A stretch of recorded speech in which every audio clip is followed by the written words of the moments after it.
اگر آپ چینل پر پہلی بار آئے ہیں تو ابھی سبسکرائب کر کے بیل آئیکن پریس کریں اور رہیں باخبر۔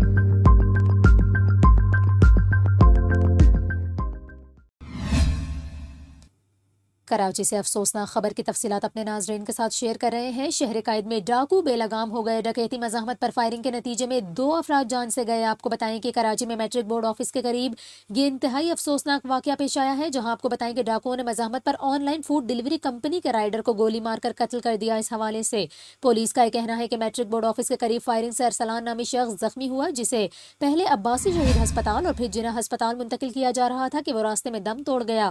آپ کو بتائیں کہ عینی شاہدین نے پولیس کو بتایا کہ موٹر سائیکل پر سوار 2 ڈاکوؤں نے مقتول سے لوٹ مار کی اور مزاحمت پر ارسلان کو گولی مار دی۔ مقتول ارسلان 5 بہن بھائیوں میں دوسرے نمبر پر تھا، جو نارتھ کراچی سیکٹر 7D کا رہائشی تھا۔ آپ کو بتائیں کہ مقتول گزشتہ 1.5 سال سے آن لائن فوڈ ڈیلیوری کا کام کرتا تھا۔ مقتول غیر شادی شدہ تھا جو رات کے وقت آن لائن فوڈ ڈیلیوری کرتا تھا۔ دوسری جانب آپ کو بتائیں کہ اورنگی ٹاؤن علی گڑھ بازار میں بھی ڈکیتی مزاحمت پر انتہائی افسوسناک فائرنگ کا واقعہ پیش آیا ہے، جس کے نتیجے میں سلیم نامی شخص جاں بحق ہو گیا۔ آپ کو بتائیں کہ مقتول گھر میں داخل ہو رہا تھا تو نامعلوم ملزم نے فائرنگ کر دی، جس سے سلیم موقع پر ہی جاں بحق ہو گیا۔